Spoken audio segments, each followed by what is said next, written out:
നമസ്കാരം. തിരുവാതിര നക്ഷത്രം ജനിച്ചവർക്ക് വാക്കും പ്രവൃത്തിയും ഫലപ്രദമായി തീരുന്നത് വഴി മനസ്സമാധാനവും അതിലുപരി ആത്മാഭിമാനവും തോന്നുവാനിടയുണ്ട്.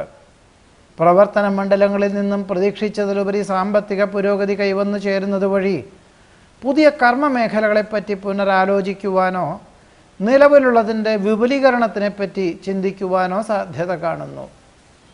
വിദ്യാർത്ഥികൾക്കും ഗവേഷകർക്കും ശാസ്ത്രജ്ഞർക്കും അനുകൂലമായ സാഹചര്യങ്ങൾ വന്നു ചേരും. വ്യക്തമായ കാഴ്ചപ്പാടോടുകൂടി ചെയ്യുന്ന കാര്യങ്ങളെല്ലാം ഫലപ്രാപ്തി നേടുവാനിടയുണ്ട്. വികസന പ്രവർത്തനങ്ങൾക്ക് നേതൃത്വം നൽകുവാൻ അവസരം വന്നു ചേരും. സംഘ നേതൃത്വ സ്ഥാനം വഹിക്കുവാനിടയുണ്ട്. ഫലപ്രദമായ നിർദ്ദേശങ്ങൾ സ്വീകരിച്ച് ചെയ്യുന്ന കാര്യങ്ങളെല്ലാം ലക്ഷ്യപ്രാപ്തി നേടും. സഹോദര സുഹൃത്ത് സഹായ ഗുണം എല്ലാ പ്രകാരത്തിലും വന്നു ചേരും. ജീവിത നിലവാരം വർദ്ധിക്കുന്നത് വഴി നിലവിലുള്ളതിനേക്കാൾ സൗകര്യമുള്ള ഗൃഹം വാങ്ങുന്നതിനെപ്പറ്റി പുനരാലോചിക്കുവാനിടയുണ്ട്. ഭയഭക്തി ബഹുമാനത്തോടു കൂടി ചെയ്യുന്ന കാര്യങ്ങളെല്ലാം ലക്ഷ്യപ്രാപ്തി നേടും.